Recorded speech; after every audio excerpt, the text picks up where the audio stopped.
A pandemia ainda não acabou. No entanto, os dados compilados pelo governo do Rio Grande do Sul apontam uma queda no índice de internações por Covid-19 e uma tendência de redução nos números de casos e óbitos em solo gaúcho.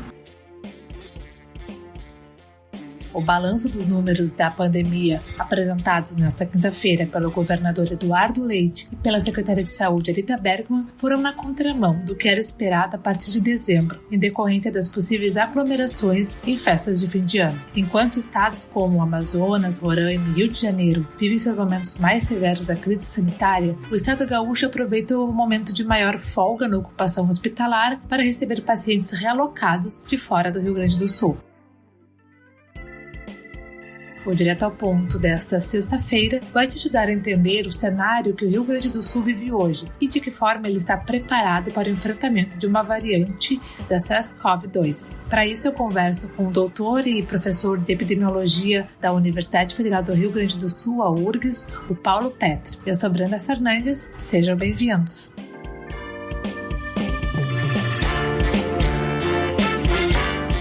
O último repique do número de casos e internações ocorreu em dezembro do ano passado, quando alcançou índices recordes, maiores do que os comparados no que a gente pode considerar a primeira onda da pandemia no estado. No início de dezembro, havia cerca de 3 mil pessoas internadas. Hoje, são quase 900 a menos. Em um momento crítico, por exemplo, o estado teve menos de 400 leitos de UTIs disponíveis para a população.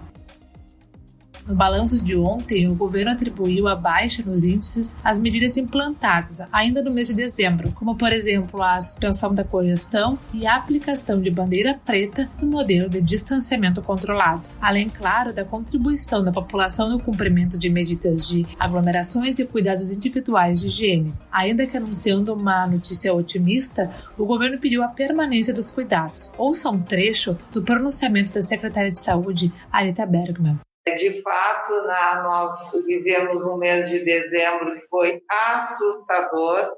As medidas que o governo imprimiu naquele período de 1º a 15 de dezembro nos ajudaram a passar este mês, evidentemente que com a colaboração da população, evitando as festas, inclusive de família, dos grandes grupos, mas fazendo, muitas vezes, até por outros meios, como as vídeos, poder dar um abraço virtual.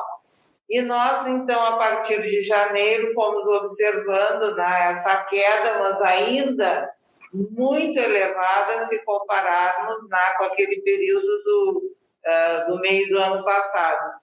E o Rio Grande do Sul está numa situação em relação aos outros estados, de certa forma, um equilíbrio, vem caindo, mas a preocupação é permanente. O mapa demonstra todas as semanas que a maioria das regiões está em vermelho, ou seja, estamos sim em risco alto. Então, todo cuidado é pouco e a população tem um papel importante evitando que esse vírus continue se multiplicando de forma acelerada.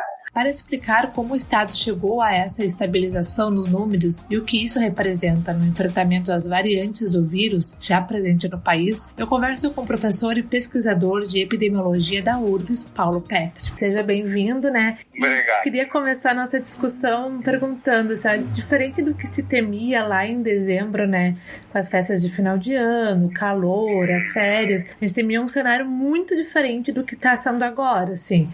Os números de novos casos, óbitos e internações apresentaram uma leve queda ou ficaram até estáveis em janeiro, ainda que apresentando um cenário bem preocupante, a gente sabe. Ao que a gente pode acreditar esse cenário? O que explica isso? Bom, assim, realmente, quando os estatísticos ou os epidemiologistas como eu fazem projeções, elas são baseadas em uma série de informações que podem vir a não se confirmarem. Então, não é, uma projeção não é uma certeza. Ela tem base em vários dados que podem variar. Um deles é a circulação de pessoas, no caso do Covid. O vírus, ele está comprovado, ele circula com maior intensidade e quando há mais aglomeração de pessoas, enfim. E o que se observava era uma projeção de que isso aumentaria em função das festas de final de ano e etc.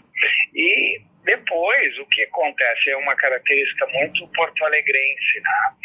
As pessoas saem muito da cidade nos períodos de férias. E houve uma queda muito grande da população e, consequentemente, da circulação de pessoas. Transporte público, enfim, comércio, serviços de uma forma geral. Então, é um pouco essa a explicação. As pessoas provavelmente migraram para a praia, enfim, férias, há uma grande circulação de pessoas no litoral e a capital diminui. Então, talvez tenha sido isso que tenha influído nesses números, né?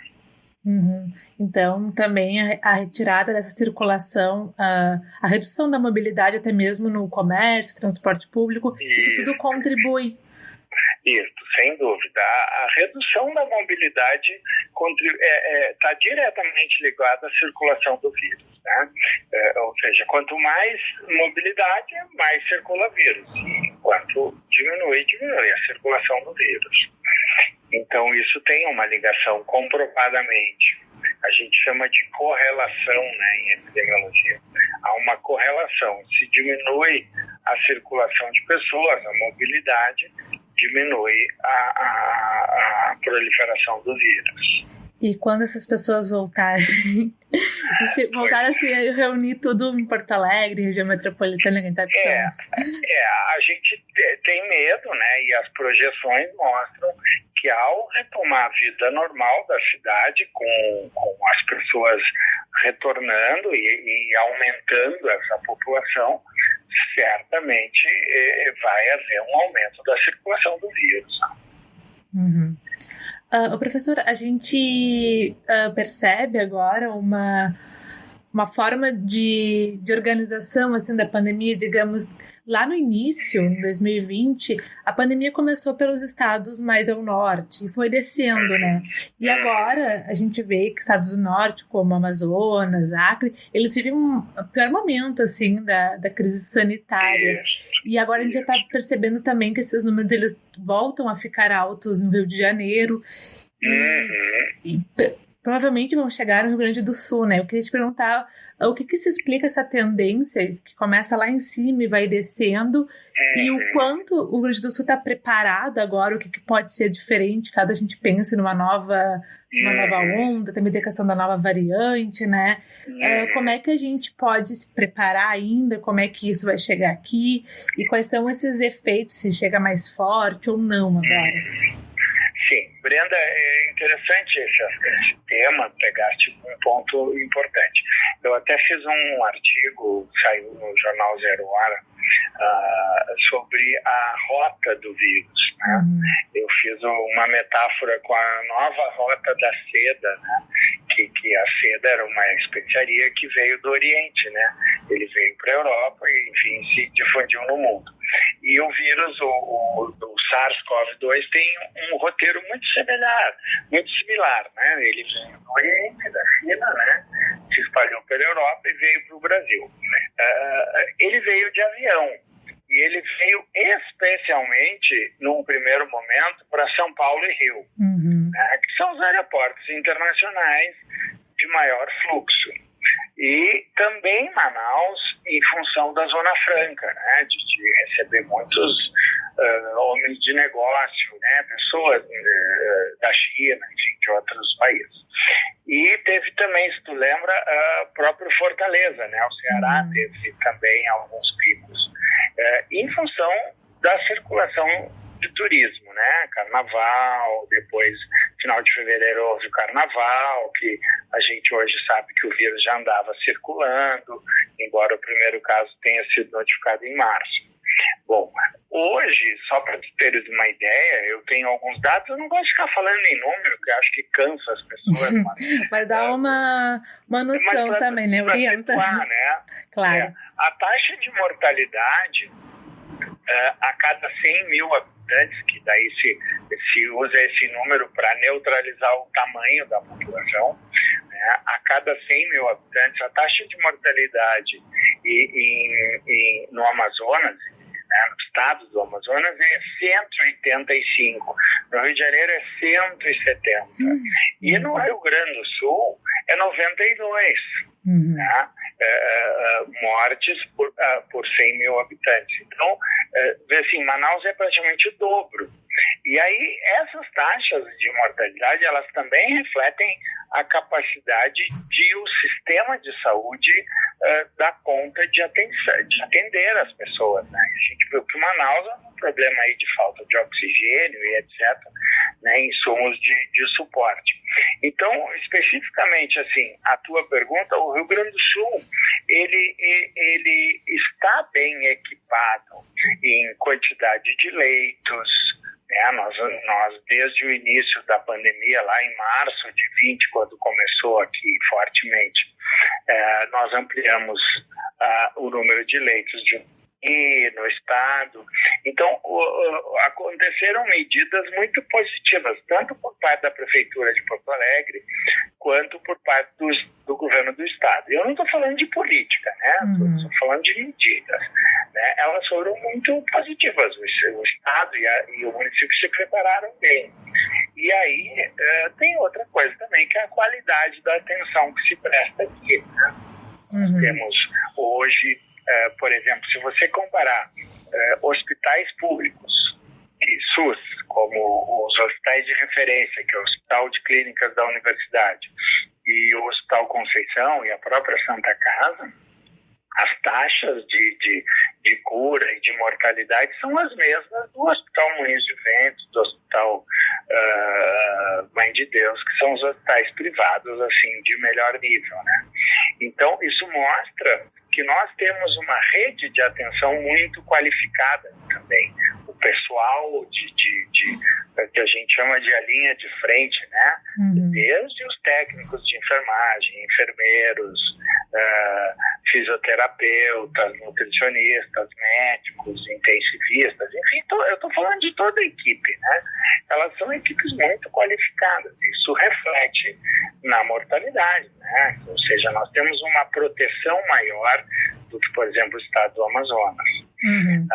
E como tendência, então, no início foi isso. Eu acho que a questão da vinda do vírus, né, ele veio especialmente da Europa, né? Claro, também depois dos Estados Unidos e da própria China em menos quantidade. Mas ele veio nos aeroportos turísticos principais. E como é um vírus altamente transmissível, ele termina se espalhando, né? E aí tu disseste também uma coisa que eu acho que vale importante lembrar. Quanto mais tempo nós demorarmos para fazer uma cobertura vacinal adequada, e nós estamos demorando, maior é a possibilidade de mutações desse vírus, né? De ele criar... o vírus é composto por várias proteínas e elas vão se alterando. E quando elas se alteram muito, eu temo que as vacinas não deem conta. E aí nós vamos voltar meio que a estaca zero, né? Nós temos, então, uma epidemia se espalhando pelo país com uma cepa, né? Uma linhagem viral que essas vacinas que nós estamos iniciando podem não dar conta. Isso é preocupante.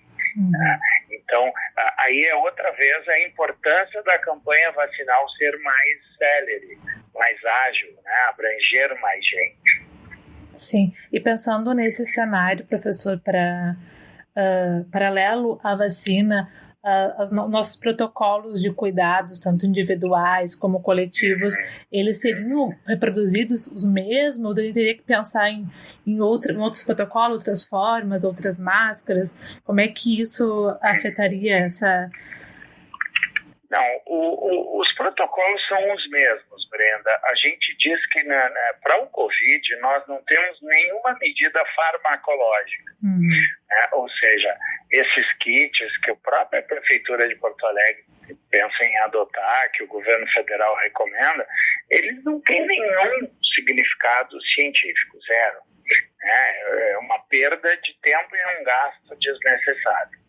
Mas as medidas não farmacológicas que têm sido apregoadas, elas são as que valem para qualquer doença respiratória, né? Então, pode ser o SARS-CoV-2 ou alguma mutação deste vírus. As medidas são as mesmas. Não aglomeração, uso de máscaras, higiene das mãos, né? E a etiqueta respiratória e a não aglomeração. Né? Essas são as medidas que a gente tem. Infelizmente são as únicas, né? Essas medidas mais assim draconianas de lockdown, né? De fechar comércio, essas coisas, são as que funcionam, infelizmente. Sei que tem problema de economia e tudo, mas em termos de saúde é o que funcionou, né? Sim. Promete até ficar algumas, né? Eu acho que sim, né?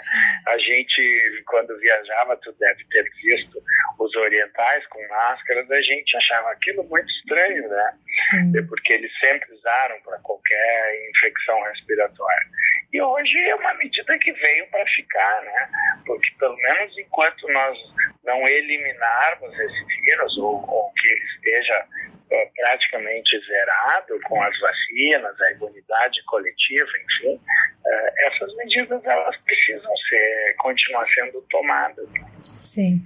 Então, para concluir, professor, apesar da gente estar à frente a um cenário que é melhor do que a gente esperava, não é motivo para nenhum relaxamento, a gente tem que manter a preocupação. Perfeito. E vem coisa por aí.